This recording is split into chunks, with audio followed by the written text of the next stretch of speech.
कि संत सेवा के लिए आते हैं।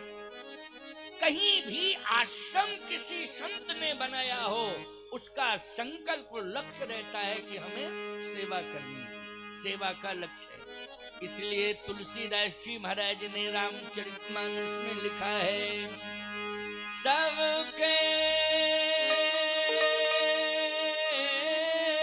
प्रिय, ये संतों की महिमा का वर्णन है।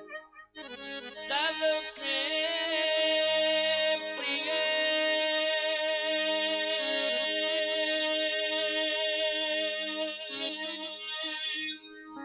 सबके हितकारी,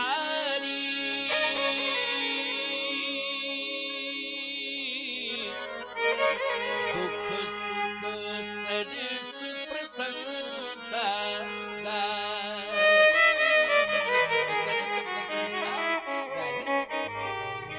अगर दुख भी आ जाता है, सुख में तो सभी प्रसन्न रहते हैं, लेकिन संत सुख में तो प्रसन्न रहता ही है, लेकिन दुख आ जाता है तो उससे भी ज्यादा प्रसन्न रहता है। जितना सुख में रहता, उससे कहीं दुख में ज्यादा प्रसन्नता का अनुभव करता है। कौन? संत। और एक विशेषता बतावें, संत का अपना ना कोई निजी सुख होता है, ना अपना कोई निजी दुख होता है, पर्सनल नहीं होता है। साधु का ना सुख और ना दुख। आप सबका, भक्त जितने बैठे हो, आपका सुख ही हमारा सुख है और आपका दुख ही हमारा दुख है। इसलिए आपको हम अगर सुखी देखते हैं तो सुखी हो जाते हैं, और आपको दुखी देखते हैं तो हम दुखी हो जाते हैं। भगवान से प्रार्थना करते हैं कि हमारे भक्तों के दुख को आप जल्दी से जल्दी दूर करें, हमारी यही प्रार्थना है। तो संत क्या है? बोले सबके प्रिय, सबके हितकारी, सबके प्रिय, सबके हितकारी, दुख सुख सरिस प्रशंसा गानी, दुख सुख सरिस प्रशंसा कारी,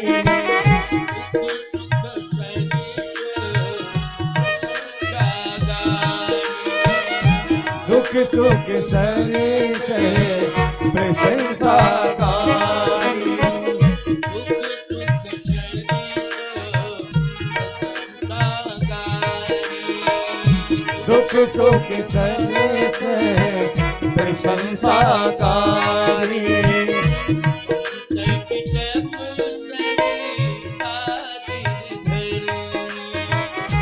संत बिटप सरे तागिर धरनी,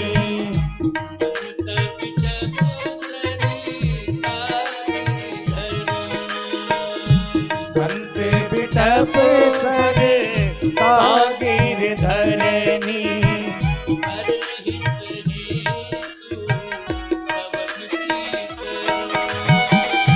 परहित हेतु सबन की करनी,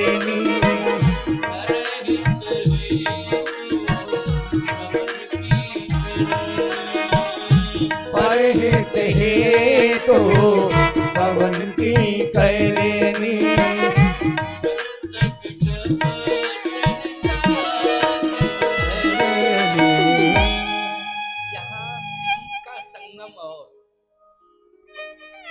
जीवात्मा, महात्मा और परमात्मा। क्यों भाई? तीन का संगम है कि नहीं? आप सभी जीवात्मा असंख्य और महात्मा भी असंख्य, और हर तीर्थ से देवता आए हैं, हर तीर्थ का स्थावर देवता आया है यहाँ। तो बोलो भाई, वो भी असंख्य हैं असंख्य की नहीं? तो बोलो संगम हो गया कि नहीं? कितना बढ़िया संगम। और तीन यज्ञ मैंने कहा कि अनादि परंपरा में एक ही साथ तीन यज्ञ ब्रह्मा विष्णु महेश ने एक ही स्थान पर, इसी स्थान पर जहाँ बैठे वहाँ इकट्ठा यज्ञ किया, एकत्रित होकर यज्ञ किया। बोलो त्रिवेणी संगम हो गया कि नहीं हो गया? और गंगा यमुना सरस्वती, यहाँ तीनों का त्रिवेणी संगम। कितने प्रकार का संगम हम आपको बता देंगे ना। संगम की महिमा है और संगम में आज लोग डुबकी लगा रहे हैं। एक बात आपको और बता देना चाहता हूं, तो ध्यान से सुनना। करोड़ों करोड़ों भक्त वहां संगम पर पहुंच करके डुबकियां लगा रहे हैं। अच्छा एक बात बताओ, यमुना जी को और सरस्वती जी को, इन दोनों को लेकर के गंगा जी चली है कि नहीं? गंगा सागर यहीं से, यही स्थान है वो। यहाँ यमुना जी का अस्तित्व गंगा में समाहित हो गया। बोलो, प्रयाग के बाद क्या कोई प्रमाण मिलता है कि यमुना जी आगे हो? और सरस्वती जी तो लुप्त है ही है ना। अब आप परेशान बिल्कुल मत होना, बिल्कुल परेशान होने की आवश्यकता नहीं है कि करोड़ों भक्त आ गए, अब सभी कहेंगे हम संगम में ही स्नान करेंगे और मौनी अमावस्या के दिन करेंगे। एक दिन पहले कर लेना या एक दिन बाद कर लेना, लेकिन यदि वहां अधिक भीड़ हो रही है और जनजीवन प्रभावित हो रहा है तो आप गंगा में ही स्नान कर लेना। त्रिवेणी संगम के स्नान का फल आपको प्राप्त हो जाएगा। आप किसी भी प्रकार से अपने स्वास्थ्य को प्रभावित न करें। समझ रहे हो बात कि नहीं? यदि आसानी से, सहजता से मौनी अमावस्या को यदि स्नान संगम पर हो रहा है तो ठीक है, लेकिन किसी भी प्रकार की कोई अव्यवस्था नहीं फैलानी है और न ही अपने स्वास्थ्य को प्रभावित करना है। गंगा के तट पर आपने गंगा में स्नान कर लिया तो बोलो, सरस्वती जी का जल और यमुना जी का जल किसमें समाहित है? गंगा में। बोलो है कि नहीं? अच्छा, इस पर कोई टिप्पणी कर सकता है क्या? इस पर कोई टिप्पणी नहीं कर सकता है, कोई गुंजाइश ही नहीं है। मैंने समझाइश दे दी है आपको, क्योंकि करोड़ों करोड़ों भक्त यहाँ, सरकार का कहना था कि 40 करोड़ श्रद्धालु स्नान करें। मैं तो ये मानता हूं कि और ज्यादा ही करेंगे, और आते ही चले जा रहे हैं, आते ही तो जा रहे हैं। इसलिए आप सबको इस बात का ध्यान रखना है, क्योंकि शरीर, बहुत से लोग वृद्ध जो चल नहीं सकते हैं लेकिन भाव लेकर के आए हैं, महाकुंभ के कारण आए हुए हैं, वो आ गए हैं, यही बड़ी बात है, और यहाँ रह रहे हैं, यही बड़ी बात है। स्नान गंगा में भी कर लेना तो तुम्हें संगम, त्रिवेणी संगम का फल प्रयागराज भगवान अवश्य दे देंगे। और रही बात संगम में स्नान करने की, तो जब भी सुविधा समझो आगे पीछे भी आप कर सकते हो। आगे पीछे कर लो, कोई बात नहीं है ऐसी, ये तो अमृत काल चल ही रहा है। लेकिन भगवान भी आपकी परिस्थिति से जुड़ा हुआ है। बोलो, जुड़ा है कि नहीं जुड़ा है? ये प्रयाग तीर्थ आपकी परिस्थिति से जुड़ा है। अगर आप यहाँ बीमार हो गए तो बदनामी किसकी होगी? बोलो, प्रयागराज भगवान की बदनामी होगी कि नहीं होगी? जल्दी बोलो। आप यदि परेशान हो गए तो दोष राजा के ऊपर जाएगा, क्योंकि जासुराज प्रिय, जासुराज प्रिय प्रजा दुखारी, और सोत्र पयवस नरक अधिकार। अगर प्रजा दुखी होगी तो राजा को अपयश मिल जाएगा। इसलिए हम सबको प्रसन्न रहना है और अपने शरीर को स्वस्थ रखना है, अपने विचारों को स्वस्थ रखना है और अपनी सोच को स्वस्थ रखना है और प्रयागराज के सम्मान को सुरक्षित रखना है। ये हमारा संकल्प होना चाहिए। और ये नजारा पूरी दुनिया देख रही है। बोलो, देख रही है कि नहीं देख रही है? भले ही अन्य देशों के लोग कम संख्या में आए हों, लेकिन सोशल मीडिया तो आज इतनी ज्यादा प्रभाव में आ चुकी है कि दुनिया के किसी भी कोने में व्यक्ति रह रहा है वहां तक उसे ये दृश्य दिखाई दे रहा है। बोलो दे रहा है कि नहीं? कि तीर्थराज प्रयाग में, भारत की भूमि पर तीर्थराज प्रयाग में महाकुंभ चल रहा है। लाखों साधु संत महात्मा वहां रह रहे हैं, तप कर रहे हैं, सेवा कर रहे हैं, भजन कर रहे हैं, प्रवचन कर रहे हैं। करोड़ों भक्त वहां रह करके कल्पवास कर रहे हैं, प्रयाग वास कर रहे हैं, महाकुंभ में वास कर रहे हैं। बोलो देख रहे हैं कि नहीं? अच्छा देख रहे हैं तो आपकी गतिविधियों को भी देख रहे हैं।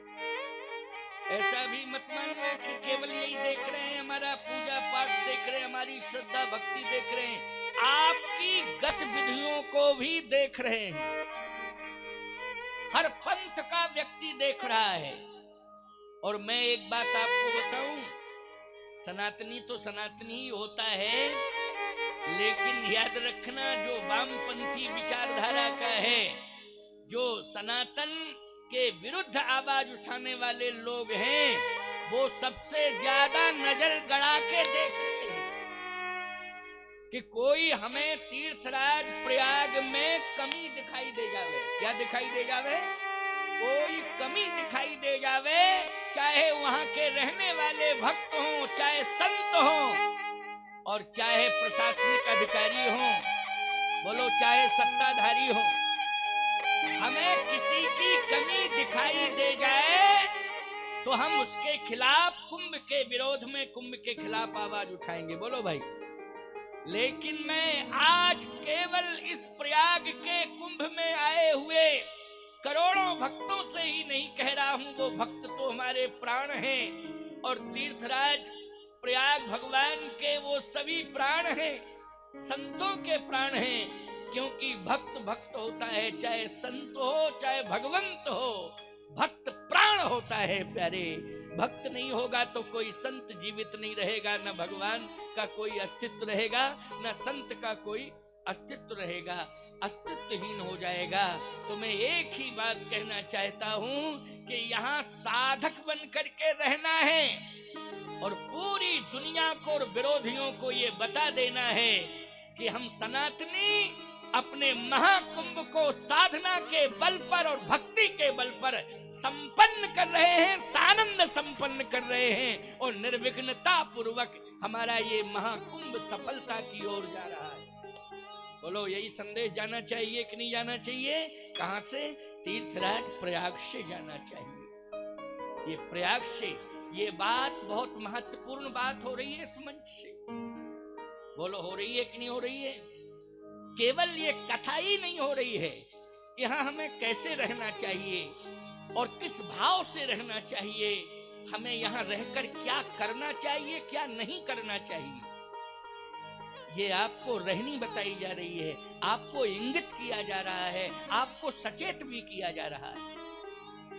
इसलिए सकारात्मक सोच लेकर के ही और तीर्थराज प्रयाग के सम्मान को हम सब सुरक्षित करें, ये हमारा परम कर्तव्य कहता है। अच्छा एक बात और सुन लो भैया, जब ज्यादा संख्या, कहीं भी घर में ज्यादा संख्या हो तो घर में गंदगी आ जाती है, क्योंकि ज्यादा संख्या।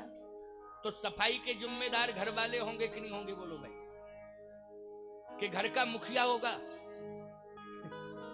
एक घर में, एक उदाहरण दे रहा हूं, देखो भाई उदाहरण दे रहा हूं, इसमें किसी भी प्रकार से कोई अन्यथा मत लेना। जैसे एक घर में 10 सदस्य हैं तो मुखिया तो घर का एक ही होगा, होगा कि नहीं होगा? लेकिन गंदगी 10 करेंगे कि नहीं करेंगे? तो सफाई के जिम्मेदार कौन है? जल्दी बोलो। वो 10 हैं कि हमारा घर जो है, क्योंकि हमारे रहने से ही गंदा हुआ है, किसी और ने गंदा नहीं किया है, हमारे रहने से ही गंदा हुआ है। यद्यपि वो चर्याओं में सम्मिलित है गंदगी, लेकिन सफाई भी तो सम्मिलित है।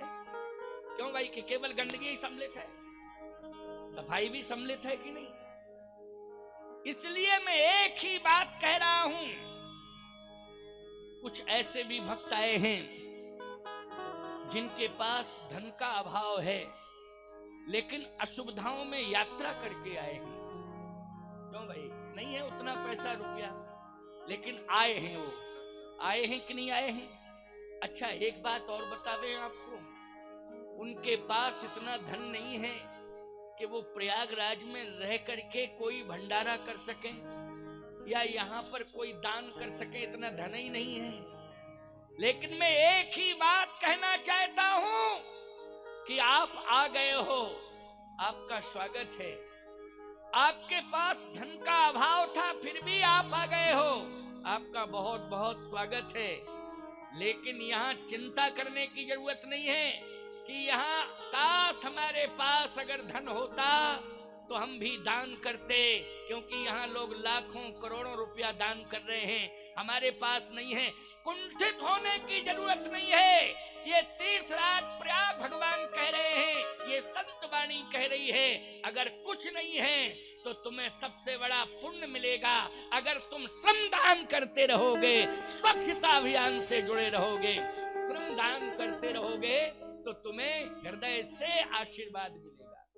बोलो भाई, इस भूमि से अनंत गुना पुण्य प्राप्त होगा। और मैं तो कहता हूं, चाहे कोई अमीर हो, चाहे कोई फकीर हो और चाहे कोई गरीब हो, सभी को श्रमदान करना चाहिए। और ये सेवा तीर्थराज प्रयाग भगवान बेड़ी माधव भगवान को समर्पित करनी चाहिए। बोलो करनी चाहिए कि नहीं करनी चाहिए? आज हम सबको श्रमदान से जुड़ना है। जितनी क्षमता है उस, भाई दान भी तो, धन का भी जितनी क्षमता होती है उसी के अनुसार आप दान करते हो कि नहीं करते हो? बोलो भाई, करते हो कि नहीं करते हो? अच्छा एक बात बताओ, काम भी करते हो तो शरीर में जितनी शक्ति है उस शक्ति के अनुसार ही आप काम करते हो कि नहीं करते हो? तो फिर यही समझ लीजिए कि समय नहीं है, लेकिन फिर भी श्रमदान के लिए समय निकालो समय। नहीं हो भले ही ना हो समय, लेकिन समय निकालना है और सभी को श्रमदान से जुड़ना है। क्योंकि पहला दान, यद्यपि पौराणिक प्रामाणिकता के अनुसार तो अपना अपना मत है, कोई कहता गौदान पहला दान है, कोई कहता अन्नदान पहला दान है, कोई कहता भूमिदान पहला दान, कोई कहता गजदान पहला दान है। अरे ये ठीक है, अपनी अपनी सोच है कि पहला कौन है, दूसरा कौन है, तीसरा कौन है, चौथा कौन है। मैं आपसे एक बात कहना चाहता हूं, मानव संस्कृति में सबसे पहले हमें अपने शरीर को समय देना पड़ता है कि नहीं देना पड़ता है? जल्दी बोलो। चाहे आप कितने ही बिजी हो और चाहे कितने महत्वपूर्ण हो, लेकिन सुबह सुबह आपको, चाहे जितनी चर्याओं में आप व्यस्त रहेंगे, चाहे जितने दिन भर व्यस्त रहेंगे, लेकिन सबसे पहले उठते ही आपको अपने शरीर के लिए समय देना पड़ेगा कि नहीं देना पड़ेगा? देना पड़ेगा। अरे और छोड़ो जी, जो पत्थर की मूर्ति होती है, पुजारी से पूछो, वो सबसे पहले ठाकुर जी को समय देता है। क्यों भाई? देता है कि नहीं? जबकि वो अचल प्रतिष्ठित हैं। मंदिर में मूर्ति के रूप में भगवान कैसे हैं? बोले अचल प्रतिष्ठित हैं। लेकिन पुजारी हम नियुक्त करते हैं कि नहीं करते हैं कि जाओ पहले सेवा करके आओ। और सुबह सुबह पुजारी प्रवेश करता है कि नहीं करता है? सुबह जाना ही पड़ेगा, अनिवार्य है। यदि कोई भी पुजारी दिन के 12 बजे जाएगा मंदिर में पूजा करने, तो अपयश का पात्र बन जाएगा और लोग उसे पूजा से वंचित कर देंगे, विरोध करेंगे कि तुम इतना विलंब से क्यों? तुम्हें समय से जाना चाहिए, तुम्हें ठीक 4 साढ़े 4 बजे मंदिर में प्रवेश करना ही चाहिए। तो सीधी सी बात, ये इंसान की बात छोड़ो, भगवान भी प्रातःकालीन चर्या से जुड़ा हुआ है, उसको भी सेवा की जरूरत है। हम भी अपने शरीर को समय देते हैं, सेवा देते हैं। क्यों? हम स्वच्छ हो जाएं। क्या हो जाएं? हम स्वच्छ हो जाएं। तो जब हम अपने शरीर को समय दे रहे हैं प्यारे, तो शरीर को जब समय देंगे तो उसमें श्रम लगेगा कि नहीं लगेगा? जल्दी बोलो, क्या लगेगा? श्रम लगेगा। बिना श्रम के नोट चाहे जितने हो। अच्छा एक बात बताओ, नोट तुम्हारे पास बहुत हैं, नोटों से कहोगे हमें ले चलो? नोटों से स्नान कर लेना, ऊपर यूं यूं यूं नोट फैला लेना अपने शरीर को, स्नान हो गया है। भूख लगे तो नोट खा लेना। नहीं नहीं, भूख लगेगी तो धन से आप व्यंजन खरीदेंगे, खाएंगे, लेकिन नोट नहीं खाएंगे। क्या खाएंगे? व्यंजन। बोलो। प्यास लगेगी तो आप पैसे से पानी भले ही खरीद लेंगे, लेकिन पानी ही प्यास बुझाएगा, पैसा नहीं बुझाएगा। भूख भी पैसा नहीं बुझाएगा, भोजन बुझाएगा। बोलो, बुझाएगा कि नहीं?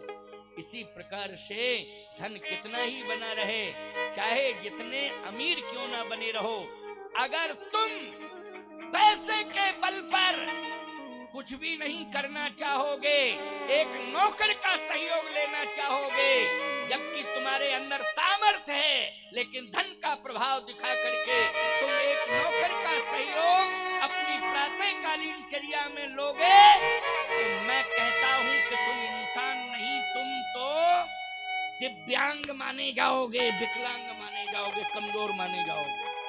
बोलो, माने जाओगे कि नहीं माने जाओगे?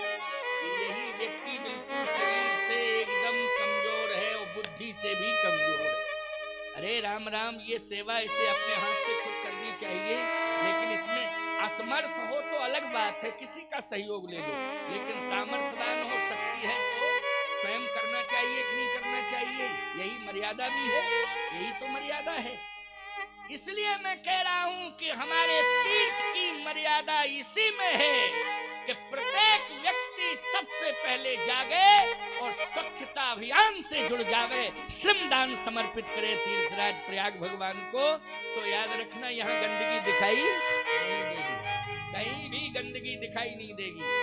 दूसरी बात, हम संगम में स्नान करें चाहे गंगा जी में स्नान करें, जहां स्नान कर रहे हैं 10 मिनट वहां की सफाई में पहले दें। जो भी हमारे सामने कचरा फचरा पड़ा हो वहां, ये मत सोचो कि पीछे वाला आएगा वो हटाएगा, हैं? पीछे वाला आएगा वो हटाएगा, हैं? और पीछे वाला फिर कहेगा कि आगे, हम तो आगे आ गए, पीछे वाला हटाएगा। फिर वो पीछे वाला कहेगा हम आगे आ गए, पीछे वाला हटाएगा, हैं?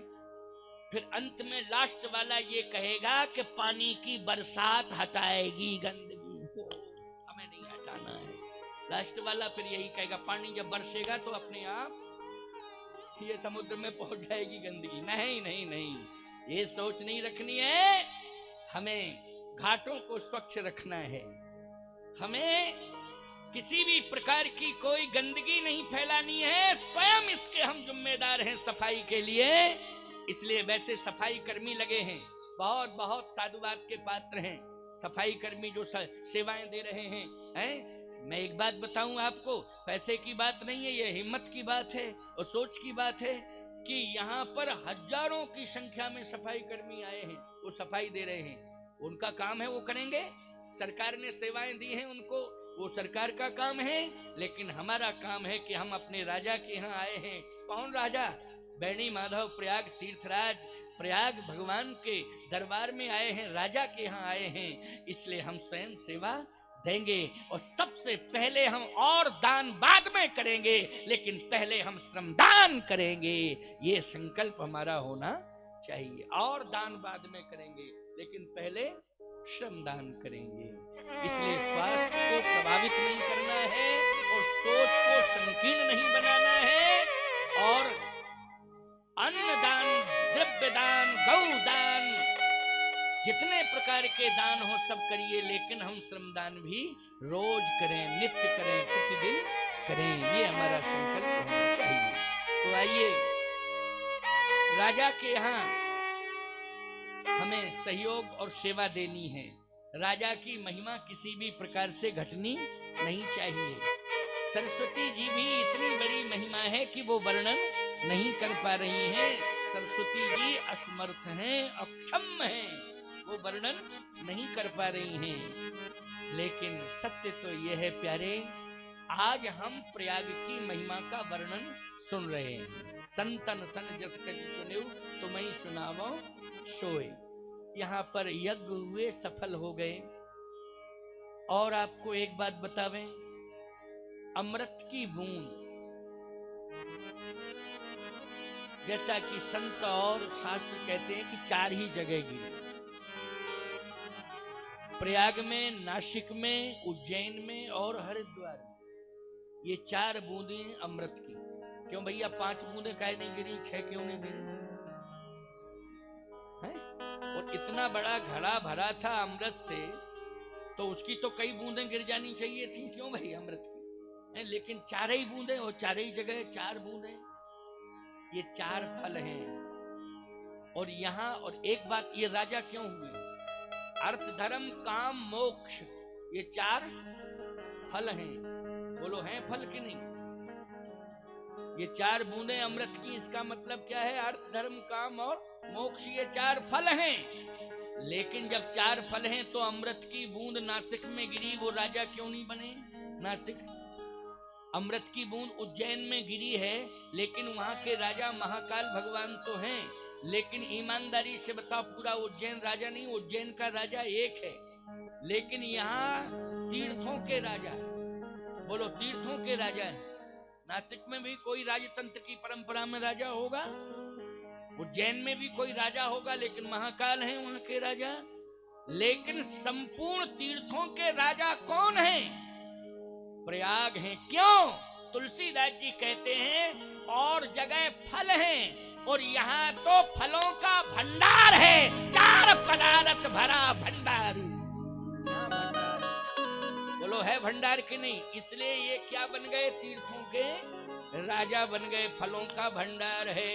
अब चूकना नहीं, यहाँ पर फलों का भंडार है, अर्थ धर्म काम मोक्ष 4 पदार्थ भरा भंडारू। बस सेवा से अधिकार मिलता है और सेवा से ही फल मिलता है। बोलो कर्तव्य से अधिकार मिलता है, सेवा से फल मिलता है। बोलो किससे फल मिलता है? जल्दी बोलो। सेवा से फल मिलता है, कर्तव्य से अधिकार मिलता है और सेवा से फल मिलता है।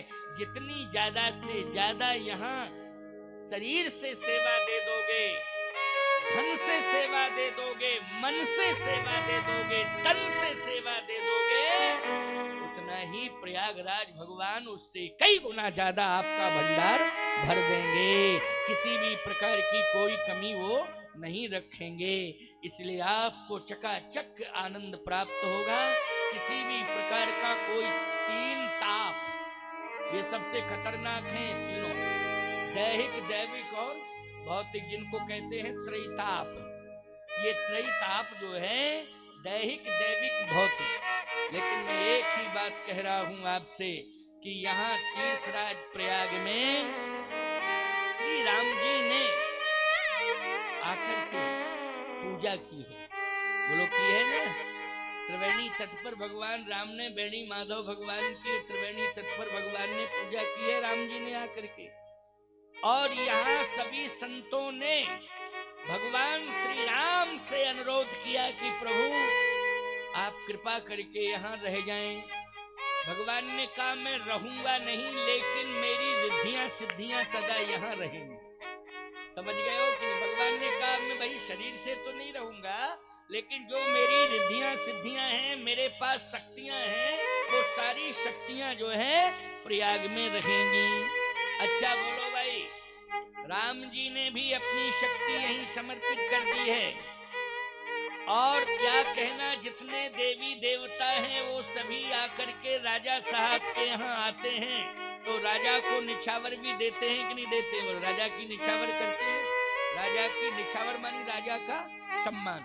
जैसे आपने किसी संत या किसी विशिष्ट व्यक्ति के ऊपर कोई मुद्रा निछावर की तो उसका वो सम्मान हो गया। तो जितने भी तीर्थ आते हैं, जितने भी संत आते हैं, वो यहाँ निछावर करते हैं।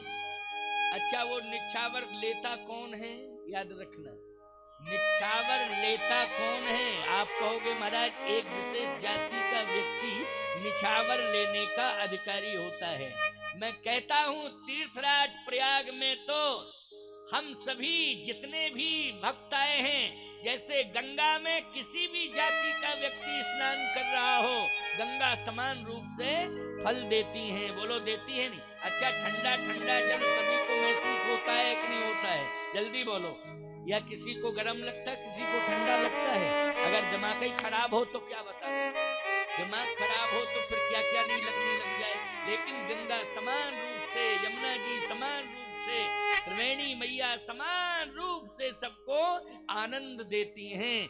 ऐसे ही जो भी शक्तियां समर्पित कर रहे हैं तीर्थराज प्रयाग को, देवी देवता यहाँ आकर के, चाहे राम जी हो, चाहे कृष्ण जी हो, चाहे दुर्गा जी हो, चाहे अन्य शक्तियां हो, आदि शक्तियां, देवियां, देवता जितने भी, सब यहाँ पर अपनी अपनी शक्ति निछावर कर रहे हैं। लेकिन निछावर में हम सभी भक्त वो निछावर लूट रहे हैं, निछावर ले रहे हैं। तो बोलो हमारा भी भंडार भरा रहेगा कि नहीं रहेगा?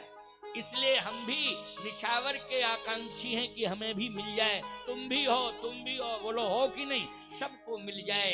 इसलिए तीर्थराज प्रयाग से कोई भी व्यक्ति यहाँ खाली हाथ नहीं जाएगा। यहाँ निश्चित रूप से 4 पदार्थ भरा भंडारू, यहाँ से भंडार में जो भी भरा है कुछ ना कुछ लेके जाएगा। सभी को तीर्थराज प्रयाग भगवान संतुष्ट करेंगे। लेकिन तुम्हें करना क्या है? करना यही है कि किसी भी प्रकार से हमारे राजा के यहाँ अव्यवस्था न फैल जावे, हमारे राजा का सम्मान